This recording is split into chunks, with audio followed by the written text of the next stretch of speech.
Welcome to L&D Disrupt, the podcast dedicated to helping you overcome workplace challenges and prepare for the future of work today. I'm your host, Nelson Sivalingam, and I'll be speaking with the movers, shakers, and path breakers in L&D who are reshaping their organizations right now. Join us each week as we delve into the highs and lows of work in the industry to get to the real nitty-gritty stuff that you actually care about. Yeah, welcome everyone. Thanks for joining us to another episode of L&D Disrupt Live, the podcast powered by How Now. If you've not joined us before, this is the every fortnight we get together to have interesting conversations with people in L&D, HR, people development, to really dig into big issues, your pain points and hot topics. And the goal is really to have some fun, have an interesting conversation, but also to give you some tangible and tactical things you can take away and apply to what you do every day. And we love to get your questions as well. So please drop them in the chat. And there's the option you can either come on and ask it yourself if there's sort of more context you want to add. If not, I'm happy to put the questions to Jennifer for you. So remember, don't wait until the end. If there's anything throughout the show you want to ask, then just drop it in. And obviously, as I just mentioned, I got a great guest this week in the form of Jennifer Smith, who is the Scribe CEO. And we're going to be talking about how we can build a search-first learning culture, how to drive this culture of knowledge sharing in our company. So yeah, Jennifer, thanks for joining us. Thanks so much for having me. I'm excited to be here. And I'll echo what you said. If folks have questions, I'd love to make this as interactive as possible. So please cut in, interrupt me. Don't feel like you have to do it in the chat. Just vocally come on in. Would love to see you. Cool. I think it will be useful, Jennifer, to hear sort of who you are, what Scribe do, because a lot of it's going to be great context for everything we're going to discuss. Yeah. So hi, everyone. I'm Jennifer Smith. I'm the CEO and co-founder of Scribe. We are a technology company based here in Silicon Valley. My quick background, to be the least interesting part of the conversation, as a consultant at McKinsey for 7 years, worked mostly with financial services firms and big tech companies to help them be more efficient and think about how they organize their people. Functionally, that meant I flew around the country, going into operation centers, befriending the people who were the best performers in those centers, asking them what they did that was different, that made them great. And they would pull out really thick binders, this is 15 years ago, and say, here were all of the processes I was trained to do. I had to memorize this binder. I was handed it to me. But I found these 50 shortcuts instead. And my team would write down those 50 shortcuts, and that would be our work product that we would sell back to our clients. And I always thought at the time, like, gosh, if you could have just captured what those frontline people knew how to do and shared it with everyone else, they could have had really big impact. They didn't need me to regurgitate it. And I said, well, that seems obvious. Someone will solve that someday, surely. And then you fast forward 10 years later, and I'm working in Silicon Valley and venture capital investing in enterprise software companies. And I spent a lot of time with buyers of enterprise software companies. So CIO, CTO, CDO, you kind of name it at big companies. And I would ask them, what are your biggest problems? What are you trying to solve for? What's important to you? How do you think about technology? And I kept hearing this theme come up over and over again. Everyone would use different words, but it was, I have all of this really valuable knowledge, and it mostly just lives in people's heads. And they show up to work every day, 9 to 5. There's fingers on keyboard. They're working across all the different software systems and tools we have in our company. And then that knowledge walks out the door at 5 p.m. and I got to hope that it comes back. And if I try to capture it, I have two options. I either tell someone, take time away from doing the work you're supposed to be doing and write down what you know how to do, which is not a popular request, or I'll hire someone to come shadow you and write it down for you. And so the whole idea behind Scribe was, well, technology could solve this. What if we could watch that expert, that person, do the thing that they know how to do, what they would normally be doing anyways, and automatically create documentation that you could then share with anyone to show them how to also do that process. And so the way Scribe works at a really high, quick level is it's a desktop application or a browser extension. You hit the record button and you just do the process you would do anyway. Let's say you're in sales and you're adding a lead into your CRM. You click record, add your lead, click stop record. It'll auto-generate step-by-step written instructions with screenshots, auto-written title, everything. That is how to add a lead into your Salesforce, whatever your CRM is. And you can now share that with people in a bunch of different ways. And maybe we can talk more about ways, at least, that we think about sharing and how you pull knowledge also into the right context in the right moment at the right time for that learner as well.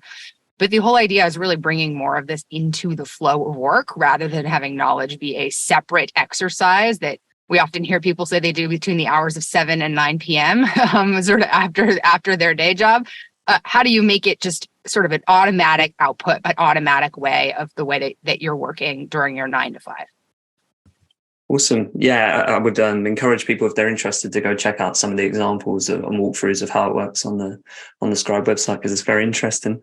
Something you mentioned there was kind of around perception, I guess, knowledge capture, but also knowledge search. I think part of the issue might be how it's perceived when it comes to why people don't search first. So I have this theory that maybe it's because of kind of a poor brand for searching first, or poor experiences in the past that stop people from searching before they ask.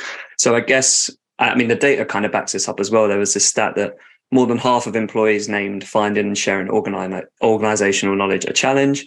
More than half flagged that finding specific files or the people with specific expertise was a challenge as well. So I'm just curious to hear your thoughts on like why people don't search first. Is it just because it's the way they've always done things? Is it this issue of the perception and they've had bad experiences in the past, or is there something else altogether? Yeah, I'll add one more stat to that. It's a McKinsey one. Don't shoot me for that.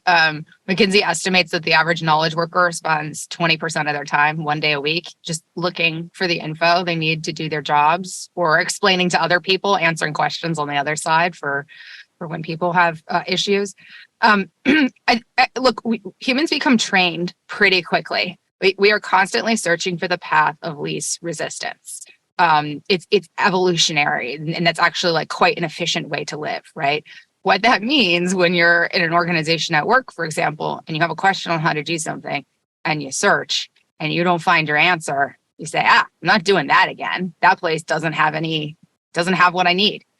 And then you probably tell other people too, right? Like at some point, then you're sort of say, oh yeah, that place where we go to search, our wiki or whatever it might be. I talk a lot about kind of the wiki and how it's an outdated concept for companies. The wiki didn't have info, and then it becomes sort of this tribal understanding that like the wiki's terrible, like doesn't have any of the info that we need, right? And so you get kind of this negative downward spirals, this negative feedback loop that happens with a lot of documentation, which is someone created it sort of out of the goodness of their heart, right? Or they took the time and they created some great documentation, and maybe they put it in a wiki or whatever it is. And then that's it. They don't really hear anything else about it. They don't know, are people looking at it? What's the feedback on it? I don't know. It just sort of lives there. So I kind of forget about it. And then maybe that means I don't really update it, right? Or there was something broken in the first place and I never hear about it. So then it goes stale. And so then when someone goes and searches, maybe they find it in that wiki, but it's stale and it's outdated. And so then they say, okay, wiki has some stuff, but it's not relevant to me anymore. And so the wiki is old, it's stale, whatever. I'm not going to go there. And then it becomes this downward spiral, because then the person who created it is like, I never hear anything. Nobody goes to the wiki and looks at that document. So I kind of forget about it and I move on, and it gets even more stale and deprecated. And it's this downward spiral. And so we think a lot about, you can use that same behavior in a positive way to create positive feedback loops, whereby someone creates something, maybe it doesn't take them as long, maybe it's not as arduous and hard, but then you get feedback when someone views it. Hey, Pauline viewed our document, Gary, you created this and Pauline has viewed it. And like, guess what? She gave you some feedback on what part she found really, really helpful. Or, Dan said, hey, this part's outdated, or I do this differently. Like, here's what my version looks like. Now you've got engagement around it. And so Gary's more likely to go back in and be like, okay, like, let me maintain this. Or next time I go do another process, I think someone might value, I'm going to hit that record button and create that documentation, because I know people are looking at it. They're valuing it. They're engaging it. They're contributing to it, et cetera. And so you can use this same human behavior to your benefit if what you're trying to achieve is more engagement around knowledge sharing. And it's all about creating these kinds of positive feedback loops. Yeah, I hadn't even considered that other part of it. Obviously, all the stats point to the person trying to find research, but actually if someone spent a lot of time creating as well, and then they don't get any indication, like you said, of how it's used, then that's, if we think about it as a culture, both of those are terrible for getting it to become a daily habit, getting it to become something people do. That will make sense. I guess one part of it, though, is we're asking people to search. There kind of needs to be a central place for people to search, isn't it? Like, part of the equation here is not always that stuff doesn't exist, but it's either awareness or discoverability. So if people they don't know where to look or what to look for, then it's often difficult. So I guess, how do we build this central brain? If someone kind of didn't have anything in place right now, what would be the sort of starting point for this central brain creation? Yeah, it's a question I always ask customers before we deploy with them. I say, where do people go today to get answers to questions? We say, how do I do blank, blank, blank in my CRM? How do I access my 401k and Workday? All kinds of, how do I do stuff when I am butt in seat trying to get something done? And sometimes they say, oh, we have a knowledge base for this, right? We use Confluence, or it's scattered in different SharePoints, or there are places, and usually it's never just one. Usually it's like, it depends. A few different teams have different places. In which case we say, okay, great. If you have already trained people to go to a particular place to get answers to questions, like you've solved sort of the battle, that's excellent. And we integrate with hundreds of different tools. So we say, we'll just have it so it all links together and all of the content is persistent and updated anytime you make a change to the underlying source, right? I would say that happens 25% of the time. 75% of the time, maybe 30% of the time. The rest of the time, companies, we don't really have a place for that. And so now you've got to start training people to go there. The good news is, again, all it takes is one really good experience. And then people start thinking more like, okay, that was my path of least resistance. I'm going to adjust. And what we've thought about with Scribe, like we obviously have a repository that works like any content system where you can go and search and find things in folders and like kind of everything that you would expect. But we've also invested in, how do you have someone in the moment that they have a question be able to get an answer to that question before they even have to go ask it and like leave the flow of that work. And so we think about this as like in the context, in the flow. How do you keep people in the flow of work when they're trying to do something? And so to take the CRM example, if they're in Salesforce and they're trying to add that lead or something, like Scribe will pop up through the extension and it'll say, hey, your colleague has created a scribe on how to do this. Do you want to see it? And you can click on it and it opens in Salesforce. And then you can follow along with it as you're doing the process in Salesforce. And so there's a lot of psychological research about how the benefits of flow state and how much time and productivity we lose when we context switch. It's actually pretty jarring. Like the stats are so high, I almost don't believe them, except I do. Like they say you lose 20 minutes anytime you switch context to something else before you can really get deeply in the flow. So if you think about trying to get an answer to a question when you're doing something, if you have to go and search, maybe if you're searching like a few different places where you don't really know and you can't just quickly pop it up and keep going, like you lose not just the time it took to do that, but also kind of the context switching. And so we think a lot about how do you bring that into the person in the moment and the time that they're doing it. And it is search first, but like with technology, you can get even better. So it's almost before they even do the search. It's like, it's sort of like giving you the answer before you even were about to formulate the question in your mouth. That's what you're going for. Yeah. And I think I know we'll talk about a bit more about how we kind of capture in the flow of work as well shortly. But I guess to take a step back, one of the things you mentioned at the start there was where do people go and what do they search for? So maybe this is a good starting point for people. So for example, if you know that everyone is searching in one place organically, then there's lessons you can learn or there's ways you can bring content to that place. But I guess the other thing is like, what do people search for is a great starting point. I know you mentioned to me when we spoke before that a great starting point might be to just identify the most commonly searched for questions or pain points within a certain team, then fill your learning space or your knowledge base or whatever you're using, fill it with answers to that. And therefore we don't create just this big minefield, but what we create is answers to the most common problems so that people will get that positive feedback. I guess is that like if you had nothing in place, that would be the best starting point. Yeah, absolutely. If you have nothing in place or you're like sort of starting from scratch, then there's a few phases that you can think about. And again, what you're trying to build is sort of this positive reinforcement for when someone goes to do something, they get a quick, easy answer. And this becomes the path of least resistance. And then they'll keep coming back to more to it. And it's self-reinforcing. So to start, you would say just, what are my most commonly asked questions? What are our most common processes where there might be some confusion around it? What we've actually found is people spend a lot more time searching than even questions that they're asking. There's a lot of stuff they're sort of doing quietly, like trying to find, and if they can't, they just sort of like figure it out on their own. So not just questions, but almost questions, like processes that are pretty common that people are doing. And then what you want to do is start with a smaller team and say, okay, guys, if you're using Scribe, you say next time you're doing that process, just hit the record button. If you're doing kind of traditional documentation, you could say, okay, let's just divvy this up and have a plan for how we create these documents. And then you start expanding it to more and more people. And as more people join, the behavior you're now trying to push is when you have a question on how to do something, go to this place. And if there isn't an answer, then when you go and find one, you create that documentation so that the next time someone has that question, it exists there, right? And you start sort of building this like, we all go there. If there isn't an answer, I create it. And then it's like almost self-growing over time. And if you have people coming back and engaging with it, and you're using software in some way where there are these positive feedback loops in it as well, then you benefit from this upward spiral where now people are saying, oh gosh, like this is saving me time and making my life easier. I'm going to do more of it.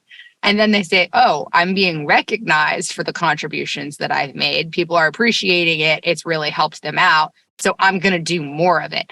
And then it becomes reinforcing over time. And there's a few of these things, right? What you're trying to do is make it really low effort for people. Again, path of least resistance, and really high ROI. So I get exactly what I need or what I want, whether that's like recognition from my team and knowing that I helped them if I created documentation, or if I'm the person asking questions, I got a quick, easy, fast, accurate answer to my question. And I was able to follow along and get what I needed and get on with my day. Yeah.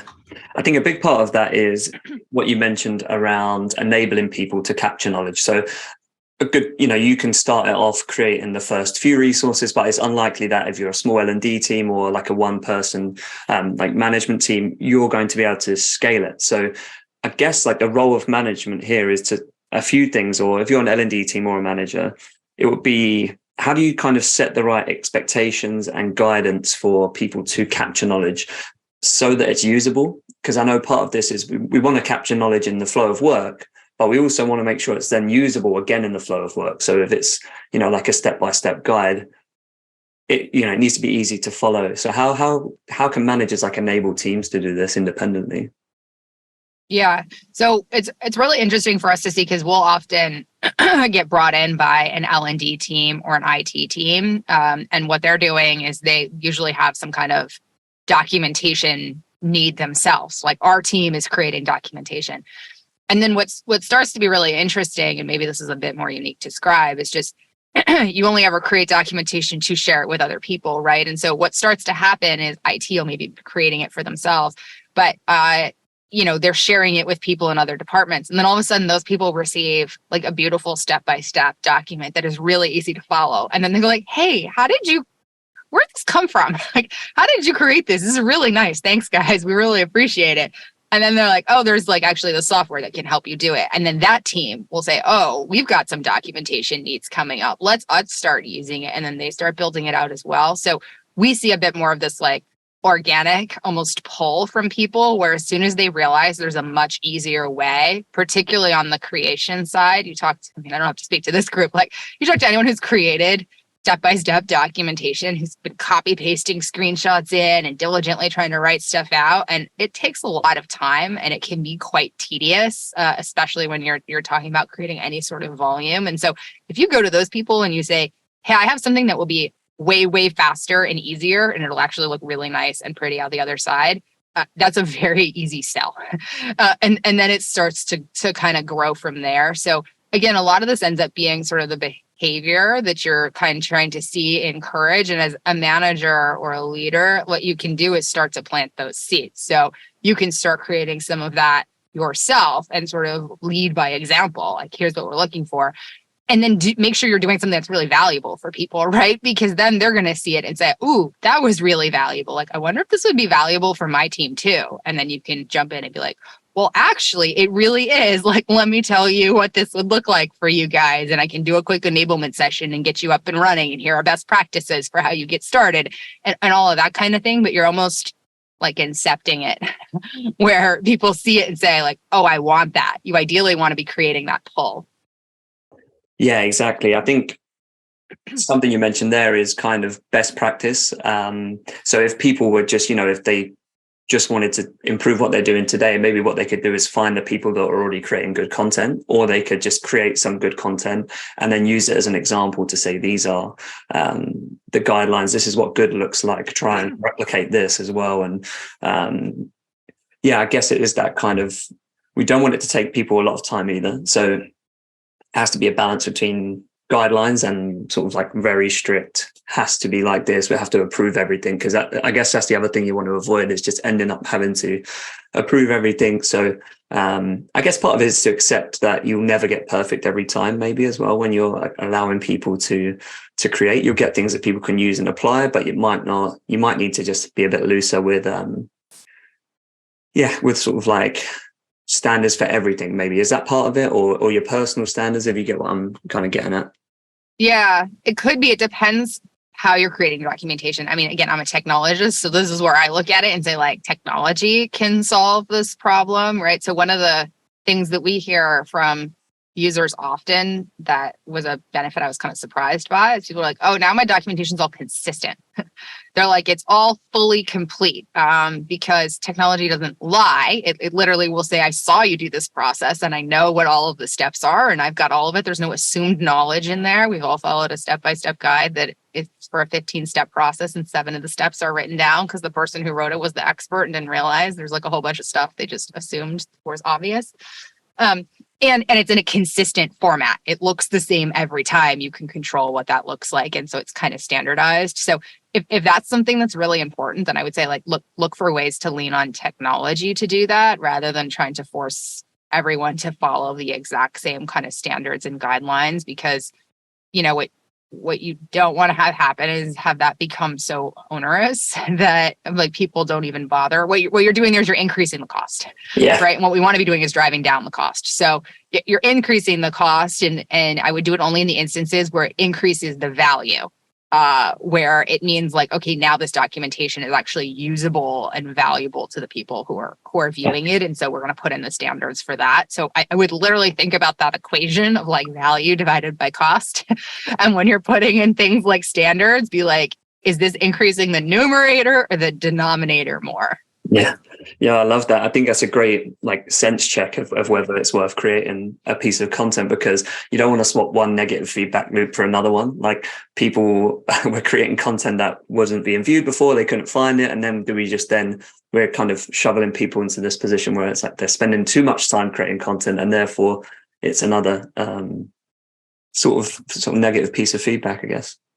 Another way to think about sort of where to start as to your question, if you're trying to encourage people where you've got more like an influencer role, is to think about where the cost, like that denominator, is already really high for them. So that could look like a few different things. That could look like a team that is like suddenly onboarding a whole bunch of new people and they're really swamped. Or the opposite, a team that has suddenly lost a lot of people and they're really swamped, but they have to do knowledge transfer across that team because they're trying to do more with less, right? Or that could look like a team that is rolling out a new tool or a new process, and there's something that's really changing all of a sudden. Like these tend to be moments where there's a change to kind of the status quo, and people realize kind of more than ever, like, oh my gosh, I have a real business operating problem if I'm not able to transfer knowledge across people. And so I'm now staring down this big challenge, like what the heck do I do about it? And if you can then come in and say like, I have the answers to your problems. Here's what a nice sort of like, this is what a cadence usually looks like. Here's the software you can use. I can enable you on it. Here's sort of like what best practices are. And then especially if you can say, hey, and here's a way to do it. It's not a dedicated effort outside of all the work you're already swamped by, but something that you could do in the context of doing that work anyways, it becomes an even easier pitch. But I look for like, what are those sort of catalyzing moments? Because I think something that's really tricky about knowledge management, knowledge capture, knowledge transfer, whatever you want to call it, it's really a problem hiding in plain sight. And then if you talk to anyone who's ever had a job, they'll say to you like, oh yeah, it was really high. I always had to like ask people how to do something. You sit on any floor and you just listen. I do this sometimes. It's really fun for me personally. And you just listen and like people are popping their heads up and thinking like, oh, hey, how do I do this again? Like, how are we supposed to connect this? Where am I supposed to click here? And we just assume you can see it in your Slacks. If you work remotely, it's probably even more obvious there. And we just say that's a natural part of way of working. Like, of course, people aren't going to really know. And we had to ask each other how to do things. But it's not like the cost of that is very real. We had a financial services customer who implemented time tracking for their people. They're very interested in productivity, as a lot of financial services companies are. When you have so many people, even small amounts make a really big difference. They people literally track their time down to 7-minute increments. And they found that their people were spending 9 to 15% of their time just asking and answering questions for each other on how to do things, because their software was complicated. It's financial services. It's important that you get the processes right. Accuracy matters. 9 to 15% is a significant amount of time to be spending on something that is not productive. It's literally just asking and answering questions. And so they brought us in and said like, hey, can we reduce that? We were able to reduce that by almost 70%. So that was a really big savings for them. But this is my point about almost like a problem hiding in plain sight. We just sort of assume that's the way it is because you say like, well, how else would we solve it? And you can come in and be like, no, really, there are ways that you can solve this. Like, let me help you. Let me show you what this looks like. And I'll do it in a way where the numerator feels really high and that denominator, the value is high and the cost is low. Yeah.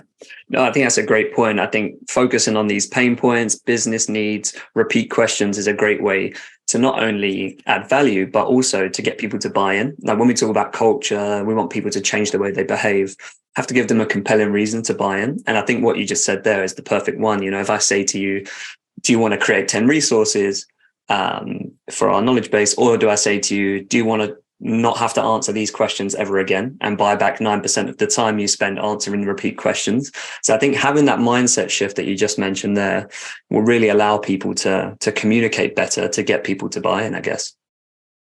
Yeah, exactly. Lead with the value and like repeat questions is a huge one because people have such a visceral feeling towards it. And the people who are often getting repeat questions are like, they're like go-to people in each part of an org. They're usually also your best performers. They're maybe the people who have been there the longest. They're also kind of just like helpful and will answer people's questions.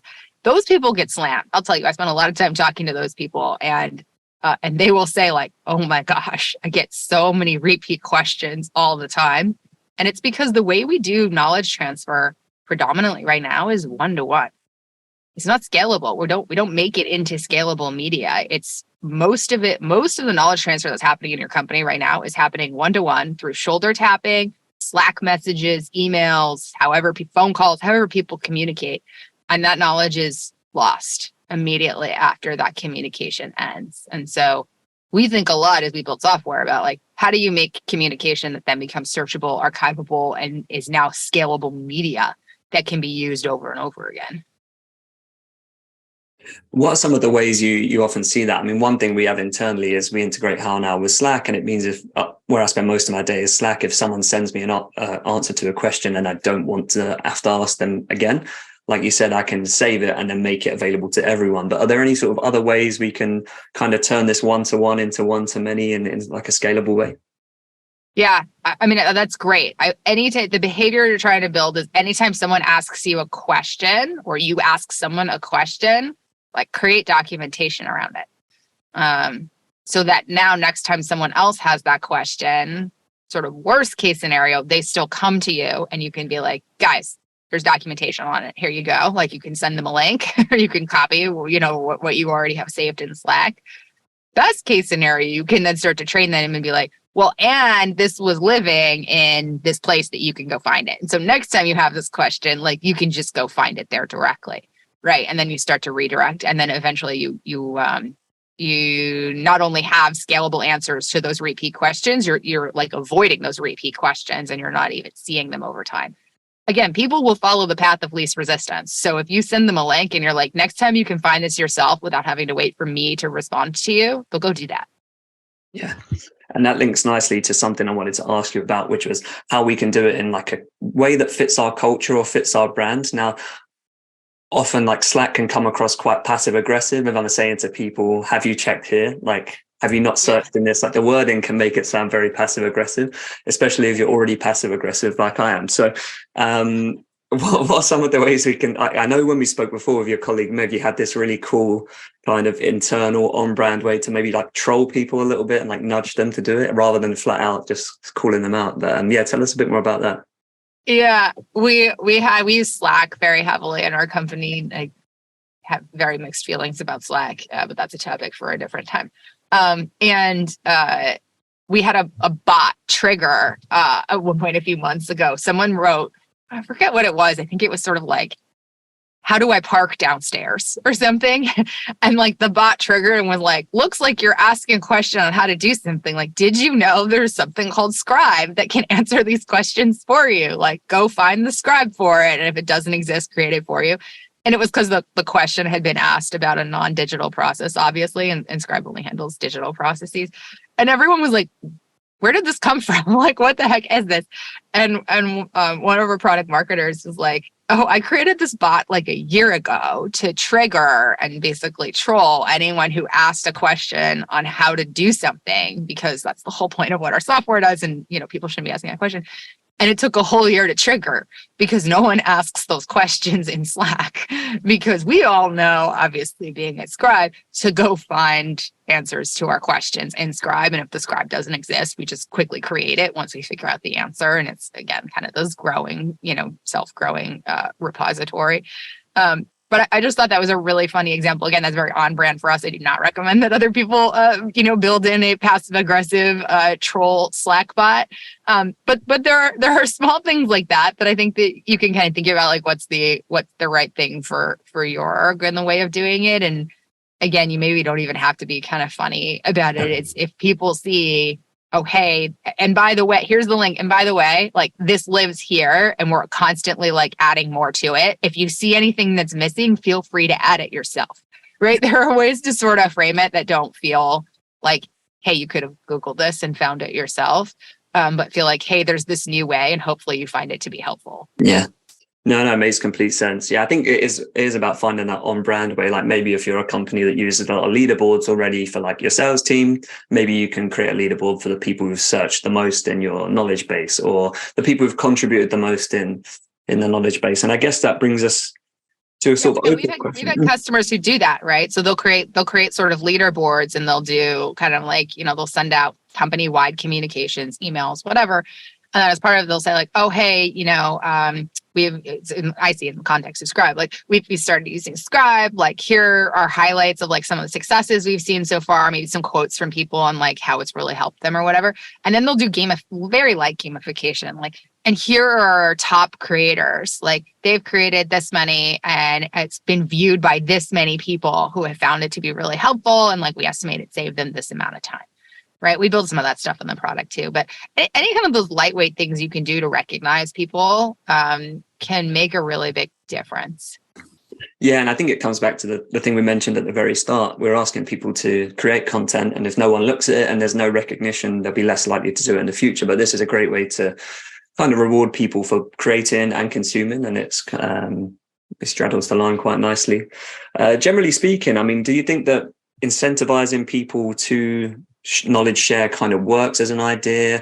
I'm curious about could it work short term but not long term, or if it works in the short term, will it drive long term behavior change? There's kind of like a mixed. I'm kind of curious on that one. Yeah. So the only thing more powerful than gravity in the world is incentives. So I believe strongly in that, but incentives are pretty. I think of the definition very broad. So usually when you say incentives, people start thinking like, I will pay someone to do something.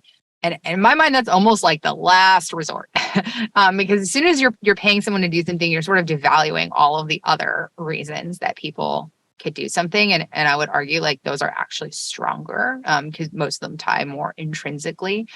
McKinsey did a really great job of this. We had an internal knowledge center where anytime you would do like a new project with a client and you developed net new knowledge on like what's our view on climate change? I don't know. You'd create a document that you would share there. And they took real time to create, but people were incentivized to do it because part of your review was all about your reputation. And was there pull for you and your expertise and your knowledge? Did you get pulled in as an expert by other people? Obviously a different context, but I think it's still the same idea of building in this culture of sort of like recognition. And what you'll find is like these people are already getting asked all of these questions. They're just sort of maybe quietly recognized as that expert, that go-to person. And so you have a few opportunities here. One, you can pull it in more publicly and be like, look, Emma has actually like created all this documentation. Like she is our expert, our wizard on blank. And like now we're actually pulling that into the limelight and she's getting that recognition. The other incentive for Emma is avoiding pain, which is Emma probably gets a lot of repeat questions. And so you could also incentivize by saying, and like this makes it easier. Now you create the documentation once and we'll like funnel people to go there more and more. You'll get less of these repeat questions over time. And so that should just free up some of your time too. And so you can kind of do like both the positive and the avoiding pain.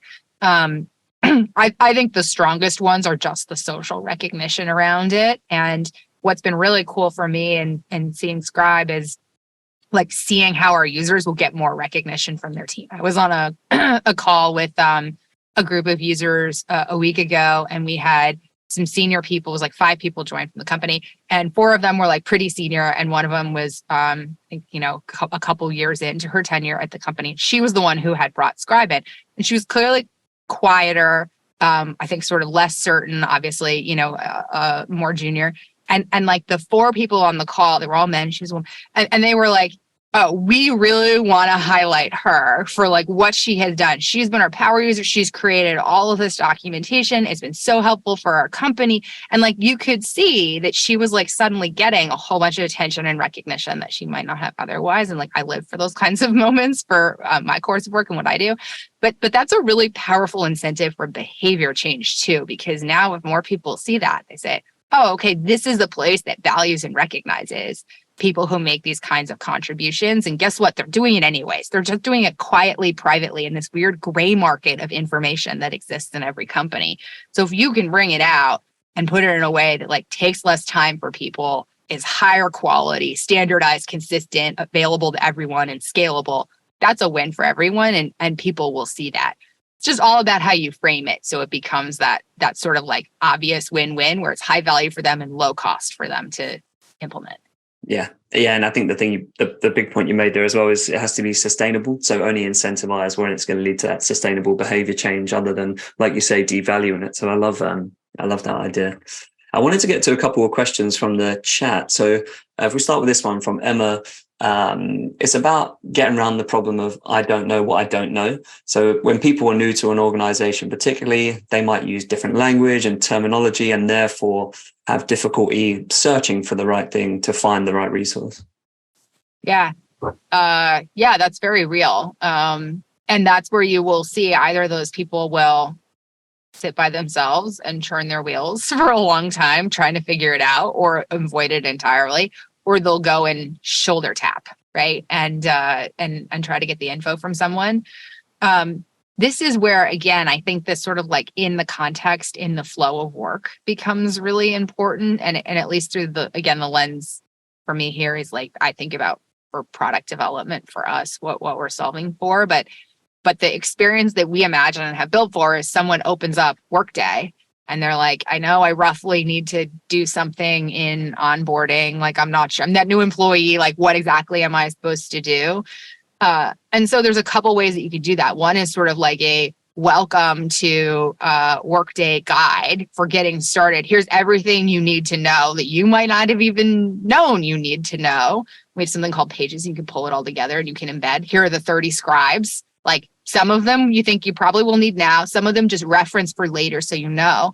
And then when you open up Workday, it actually like will proactively say, hey, like a bunch of your colleagues have created different scribes. Are you looking to do any of these sets of things? And so it's almost prompting you to think about exactly what it is that you might be trying to do.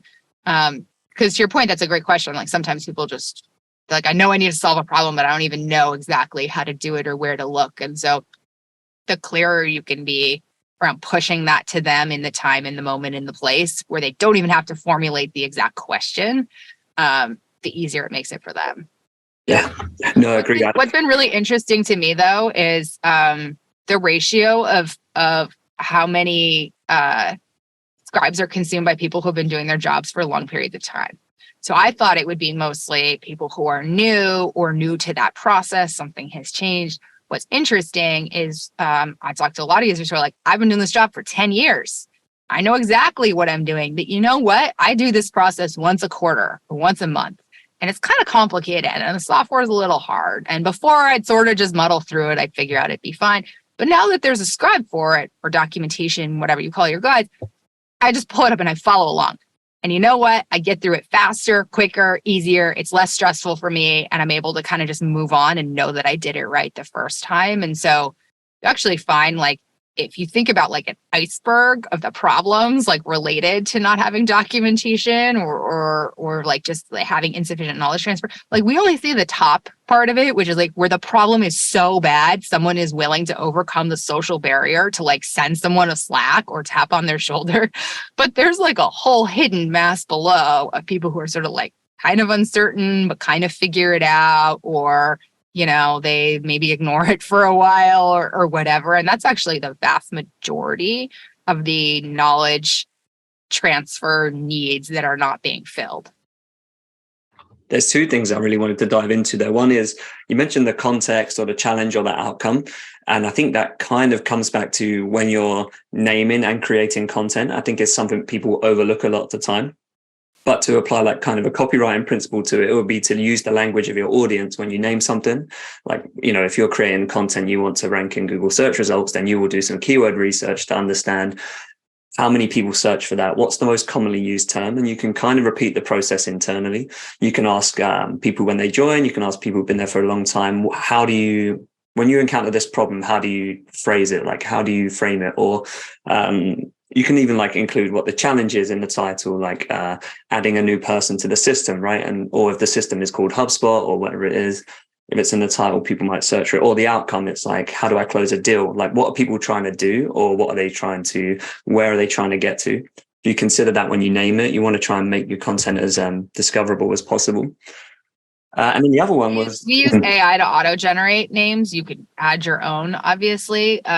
And then we tag by application. We find people often, not always, but vast majority of the time, do think in terms of the applications. Like, okay, I'm trying to like manage my contacts. I'm going to go into Salesforce. Okay, I'm trying to do an HR process. I'm going into Workday. I'm trying to do my quote to cash. I'm going to go to my ERP. Like they think in terms of like, here are the systems that I'm going to use, or maybe you need like a couple of them together. And so making sure that you tag the tool, like we do this automatically, but however you're creating, like making sure you're tagging the tools is really helpful too, because a lot of people think in terms of the work I have to do in blank.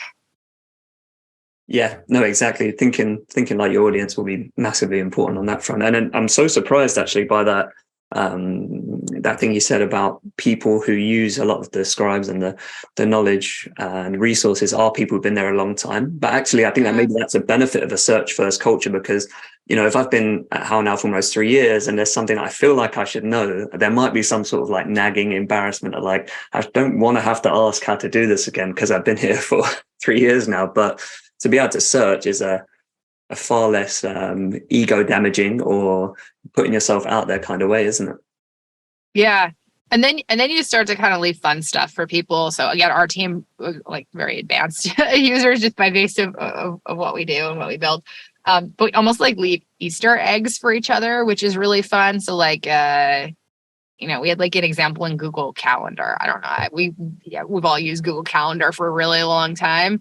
But like one of our colleagues left a scribe in there, was like how to get 5 minutes back, every day. And it was like a scribe to auto change your calendar so that it books 25-minute meetings instead of 30-minute meetings. Like that's kind of like a silly example, but there's like a number of those things as well where, even once you're power users on a tool, like if you get a team that's used to creating these things for them, like now when I go in and I see like, oh, there's something new on Google Calendar, I'm like, what didn't I know? about Google Calendar that I can now learn. If it's relevant, I can quickly learn it and pop it open, and I don't have to memorize it. I know it's there. Like next time I go to do that process.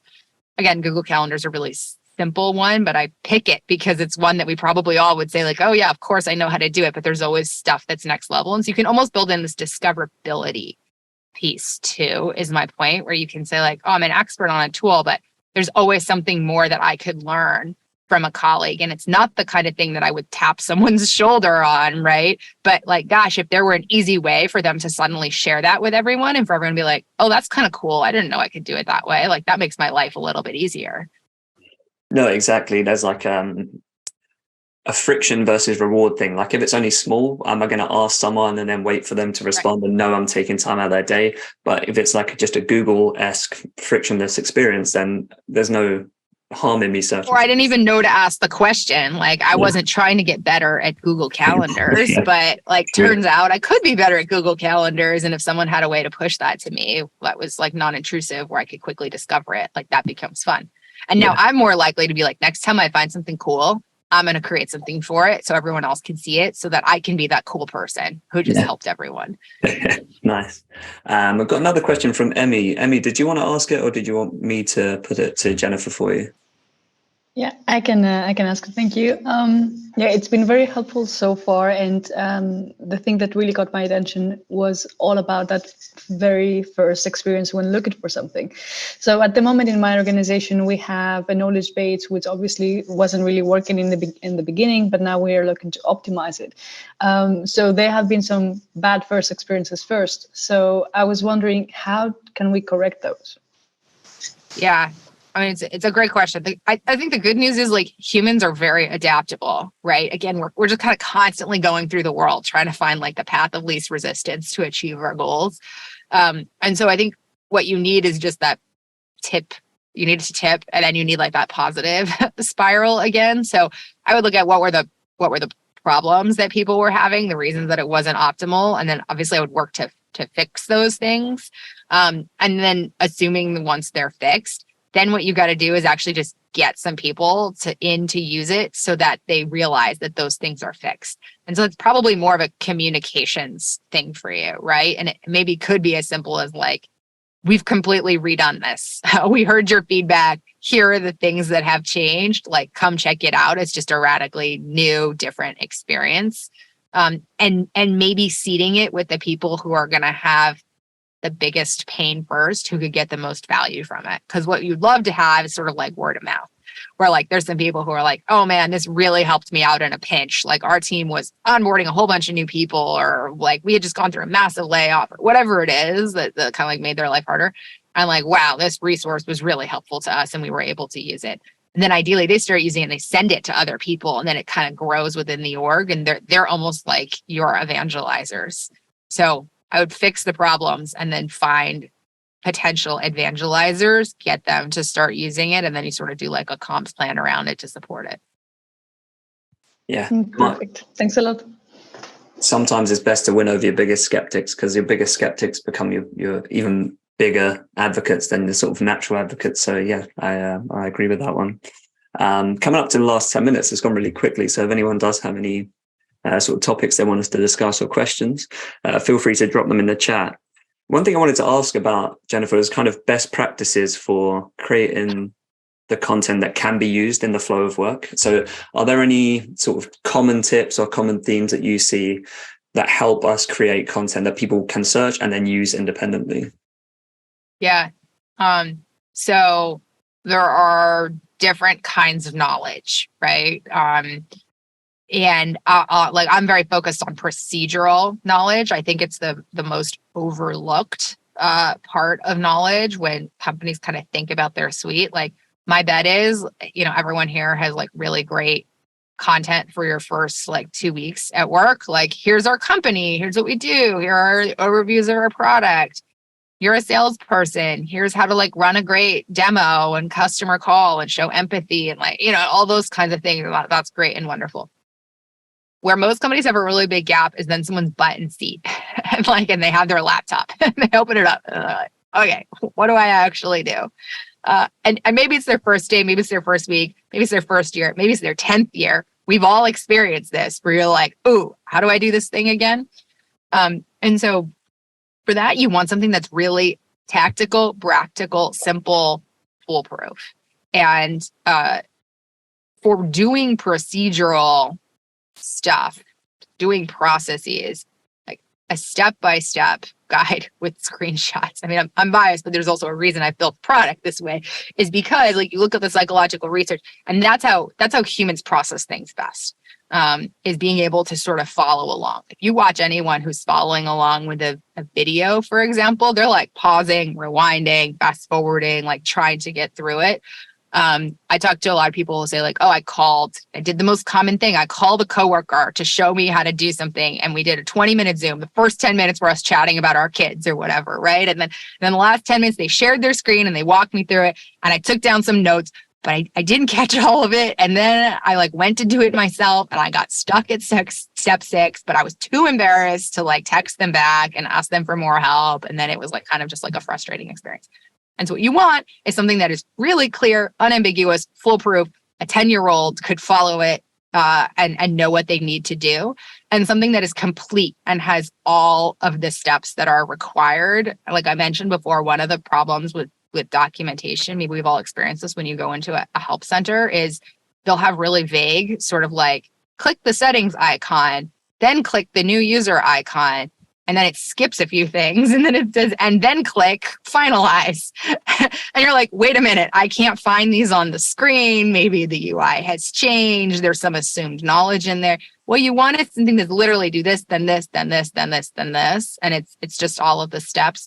So someone can quickly follow along with it and use it as a reference. So it's almost not, I have to now memorize this as a new way of working. It could be, hey, now I know I have this reference. And so when I go to do this, I can actually just pull it up and quickly follow it along and be done with it. And that's a different way, I think, if thinking about sort of knowledge management or knowledge transfer, but it's much more about how do you create this sort of hive mind around processes in your company and like what is done, fingers on keyboard all the time, and have it almost like it's pulling it automatically out of people's heads as they're working. I call it documentation as digital exhaust. Like that's where you can use software to just make that automatic. And then when I'm going to do the process and the flow of work, it's almost like having a handy assistant who's like, okay, like, let me just show you how to do it. If this isn't something you can do, like, like the back of your hand, here you go. You can just follow along. And so it's almost flipping the way that we think about it. It's like not this tutorial I'm going to go find somewhere because I'm confused, but almost like this assistant that's helping me. And it's like having my favorite expert, Michaela, show me how to do this process, except I don't have to ping Michaela. I just have like Michaela's documentation and I can just quickly follow it along as I'm going along. Yeah. No, I love that. I think the assume nothing thing is the biggest one there, isn't it? Like, don't assume any prior knowledge, or else you're going to create something that's not usable by everyone. And I guess the other thing is, you also alluded to it there. It's like not about having to know everything. It's about knowing where to look. And that's like a big way of positioning this search first thing. It's like, I'm not asking you to remember how to do every process. Actually, I'm doing the opposite for you. I'm just encouraging you to go to one place to find it. So, yeah, I like both those points. There's another thing you mentioned there as well. It's about procedural knowledge, and we're talking about scalable. And often I think we both work with fast growing companies. It matters when you capture it as well. I think it's not to capture it when you need it, but to capture it before you need it, perhaps, if you know you're growing fast. Because like we said at the very start, if somebody joins, the onboarding content's normally pretty good, but what's the next thing they're going to do? They're going to get in the role, they're going to start searching for stuff, and then they won't find it. And I think it's better to have it before you need it than it is to have a bunch of people have that first negative experience, isn't it? So how important, I guess, is timing? Do you see that quite often as well? Yeah. I mean, certainly if you're onboarding a bunch of new people, you ideally have it before then, because I don't have to tell this group, like there's a whole bunch of research around how the experience in the first 2 to 4 weeks of a job is it highly predictive of your tenure and your success at that company. And so you want to make sure people have a great start to begin with. It's always funny to me when I talk to customers or to people who just kind of reach out and want to chat about this, and they say like, oh, well, Jennifer, I agree with everything you're saying, but like I don't have time to create documentation because my team is so swamped with so much work, and we're trying to get so much done, or we're hiring a whole bunch of people all of a sudden, and I got to onboard them, and you're like, But that's precisely why, and the moment why you need to be better at knowledge transfer, because if you had this in place, your team wouldn't be as swamped, or it would be easier to onboard those people. And so this is, again, where we've thought a lot about, well, how do you reduce? In that moment, it's sort of like, okay, we're here. Ideally, we would have planned in advance and we would have like had a bunch of this documentation already in place. But okay, fine, we're here. So what do we do once we're here? People will often come to you once they have a problem, not when they anticipate they're going to have a problem later. It's like a vitamin versus a painkiller. A lot of people will search for painkillers more. So if you're in a painkiller moment, then it's how do you just reduce the cost to them? And so this is where like we've thought about on the product development side, the average scribe takes 56 seconds to create. So now I can say to them, like, hey, you don't have to take extra time to document. I totally get that you're slammed and swamped. Like, as you're doing that work, hit the record button. And like, now you're going to have just sort of the stream of documentation that's automatic that you can make available to the people who are trying to do more with less, or like the new teammates that you're hiring. So it all comes down to kind of like tying it to that pain. Ideally, you can tie it to the pain before it comes and say like, guys, I've seen this movie before. Your team's about to undergo X, Y, Z. Let me be helpful to you now so that you can put this in place so that it'll be easier for you later. Yeah. And then again, like it comes back to some of the stuff we spoke about at the start, but what's the thing that's going to have the most value with the lowest cost if you are already at that point where the friction is happening? So yeah, I think we've come full circle and we're almost completely out of time. So if people want to know a bit more about Scribe, they can go to scribehow.com. And you can also connect with Jennifer on LinkedIn, and all the notes will be in the sort of post-show email, or if you're listening to this or on a podcast platform, just check the description, it will be there. Jennifer, any sort of closing thoughts or final tip for people just before we wrap up?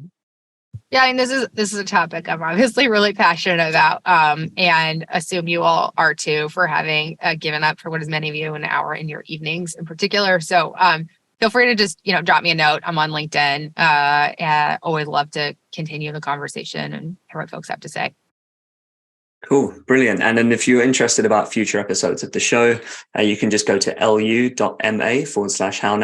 The next episode is going to be really interesting. It's about how we can create human-centric learning experiences, especially in the era or the very narrative dominating period of AI and automating content. So yeah, if you're interested in that, just head over to that link and you'll find it there.